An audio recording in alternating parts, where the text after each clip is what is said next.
जय हिंद दोस्तों, मैं मनीष कुमार आप सभी को स्वागत करता हूं इस नए से यूट्यूब प्लेटफॉर्म पर। आशा करता हूं कि आप सभी स्वस्थ होंगे, मस्त होंगे, तंदुरुस्त होंगे और आपकी बोर्ड एग्जाम की तैयारी भी शानदार चल रही होगी।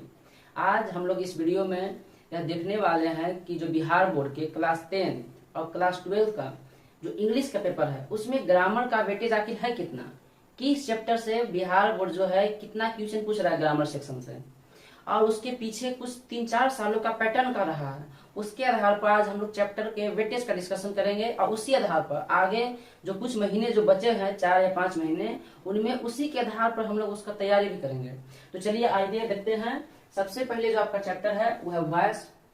वॉइस में जो क्लास 10th है उसमें वॉइस का वेटेज ठीक ठाक है, यानी उसमें लगभग 4 क्वेश्चन या 5 क्वेश्चन, जबकि 2 सालों से पैटर्न देखा गया है कि जो क्लास 12th में वॉइस को पूछा कम जाने लगा है।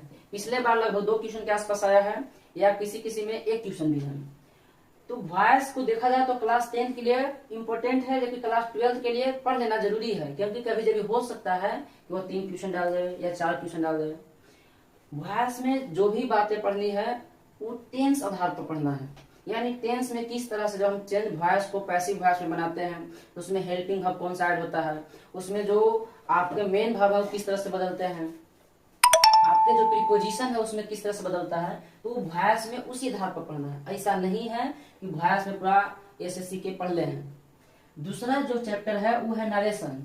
नरेशन से आपके क्लास 12th में भी 6 या 7 क्वेश्चन देखने को आता है और क्लास 10th में भी नरेशन को 6 या 7 क्वेश्चन देखने को आता है।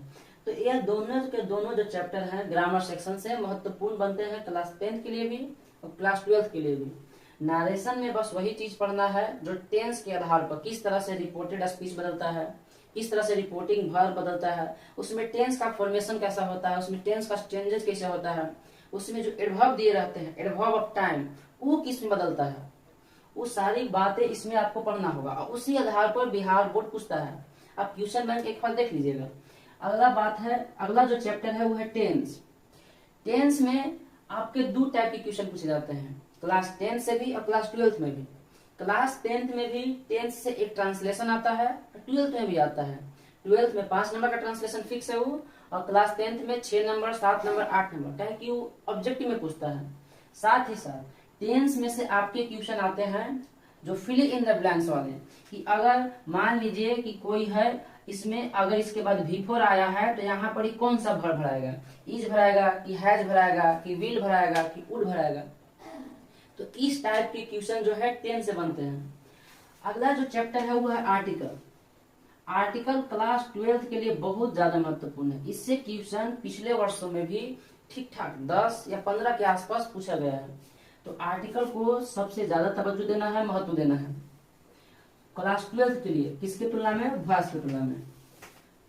ऐसा नहीं कि केवल क्लास 12th में ही आता है, क्लास 10th में भी आता है, लेकिन उसमें उसका जो वेटेज है 12 या 15 क्वेश्चन का नहीं है, केवल उसमें 7 या 8 क्वेश्चन देखने को मिलते हैं।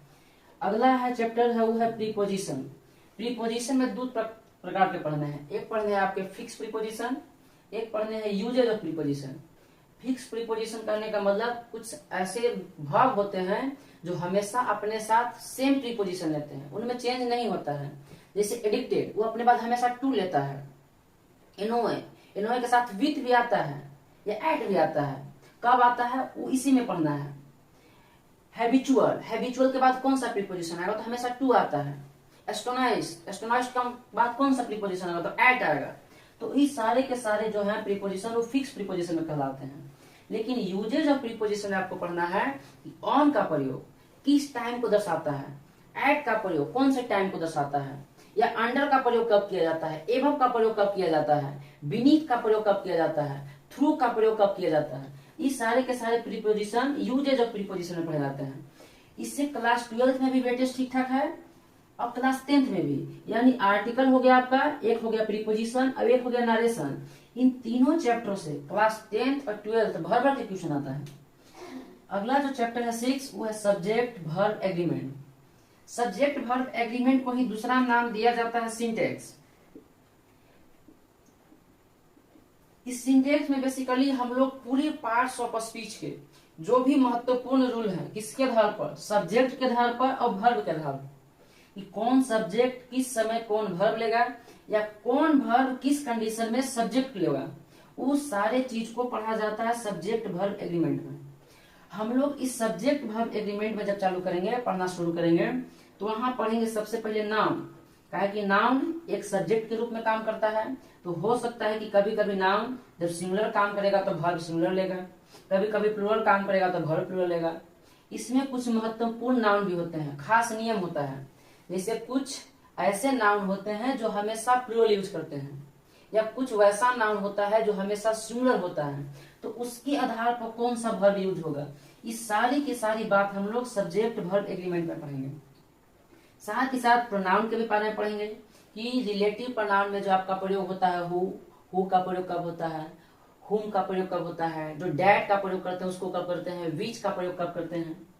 अगला इसी में पढ़ेंगे वर्ब के बारे में कि किस हेल्पिंग वर्ब के बाद कौन सा मेन वर्ब हमेशा आता है। एडजेक्टिव के बारे में पढ़ेंगे, इसमें एडवर्ब के बारे में पढ़ेंगे। फिर इसके बाद छठा चैप्टर के बाद आपका जो अगला चैप्टर है वो है कंजंक्शन। कंजंक्शन बेसिकली ना ही पढ़े तो बेहतर है, उतना आता है ही नहीं है, 2 क्वेश्चन 1 क्वेश्चन। इंटरजेक्शन ना ही पढ़े तो ज्यादा बेहतर है, कहे कि आपको ग्रामर का कोर्स कंप्लीट नहीं करना है, एग्जाम निकालना है। हाँ, अगला जो चैप्टर है वो है क्वेश्चन टैग। क्वेश्चन टैग और रिमूवल टू से क्वेश्चन आता है, 4-5 क्वेश्चन आता है और बहुत आसान चैप्टर है, ज्यादा इसमें कोई लंबा लिफाफा या तीर कमान मारने की जरूरत ना है, ना ही इसमें एरो साइंस है, कुछ नहीं, सबसे आसान। इधर के तुलना में सबसे आसान दोनों है, सबसे, जो आपको 4 या 5 नंबर दे के जाएगा।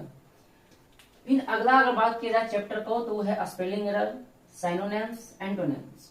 स्पेलिंग एरर करने का मतलब कौन जो स्पेलिंग है वो बिल्कुल सही है, उसमें एक भी वर्ड इधर उधर नहीं लिखा गया है, उसको कहते हैं स्पेलिंग एरर। इसमें 4 ऑप्शन दिए रहते हैं और चारों ऑप्शन में सबसे करेक्ट स्पेलिंग कौन लिखा गया है वो ढूंढना रहता है।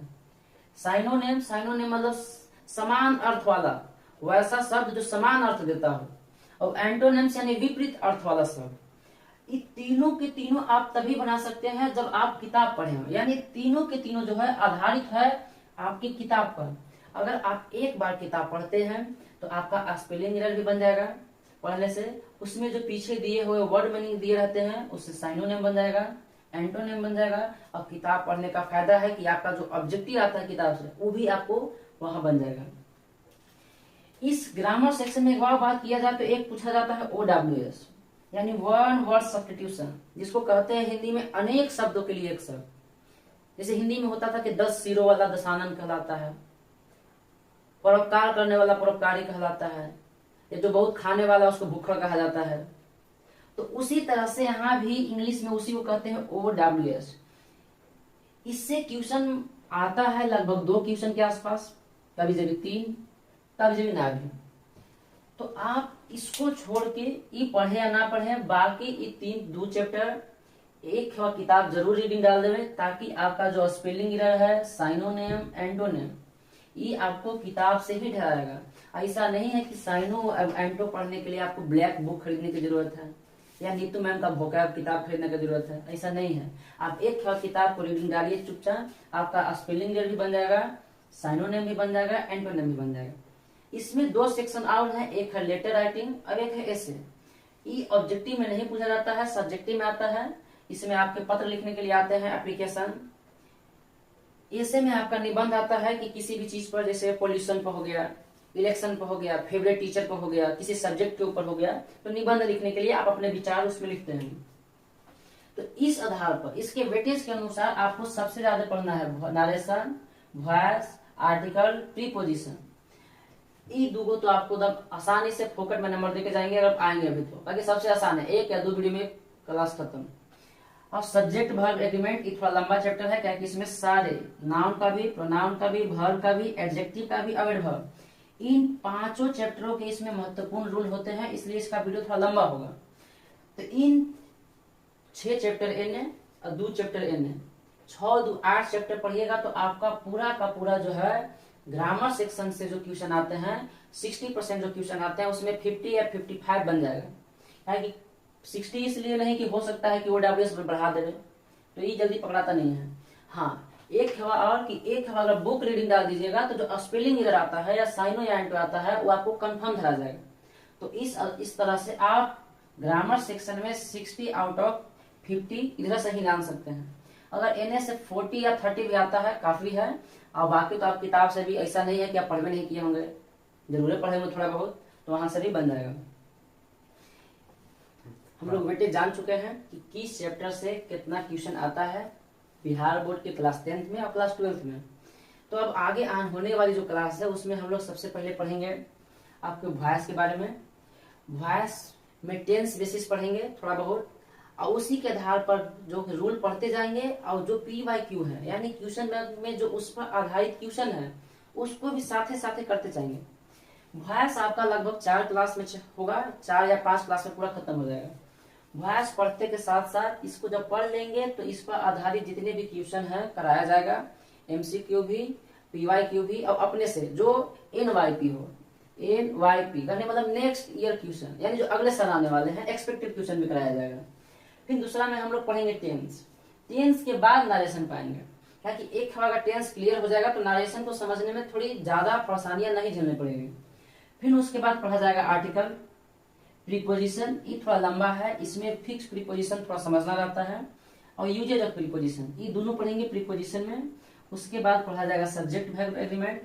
उसके बाद 1 या 2 क्लास आपका ट्यूशन टैग होगा, और 1 या 2 क्लास होगा रिमूवल 2। स्पेलिंग एरर हम अपने से भी कराएंगे, ट्यूशन बैंक के आधार पर भी कराया जाएगा, किताब से ढूंढ के कराएंगे, लेकिन आप एक बार इन तीनों को कंप्लीट करने के लिए बुक जरूर पढ़ लीजिएगा। और OWS भी जो आ सकता है, जो पीछे पूछा गया है उसके आधार पर आपका OWS भी कराया जाएगा। अब आपके जो राइटिंग सेक्शन में है, लेटर्स राइटिंग में एप्लीकेशन भी सिखाया जाएगा, letter, formal letter, informal letter, ऐसे कैसे लिखना है, ऐसे का फॉर्मेट का होता है, लेटर का फॉर्मेट का होता है, फॉर्मल लेटर का फॉर्मेट का होता है, इनफॉर्मल लेटर का फॉर्मेट का होता है, एप्लीकेशन का फॉर्मेट का होता है। जब एप्लीकेशन एडिटर के पास लिखा जाता है तब उसका फॉर्मेट का होता है, एप्लीकेशन जब मास्टर के पास लिखा जाता है तब उसका फॉर्मेट का होता है। या किसी चीज के लिए जब हम किसी को सूचित करते हैं, या जिला अधिकारी हो या कोई बड़े मंत्री हो, तो उस समय एप्लीकेशन का किस तरह का फॉर्मेट होता है, उन सारी चीजों को इस लेटर राइटिंग सेक्शन में बताया जाएगा। आज के लिए इतना ही। आप लोग समझ चुके हैं कि किस चैप्टर से कितना वेटेज है। मिलते हैं अगला वीडियो में, तब तक के लिए धन्यवाद, बने रहें। जय हिंद, जय भारत, धन्यवाद।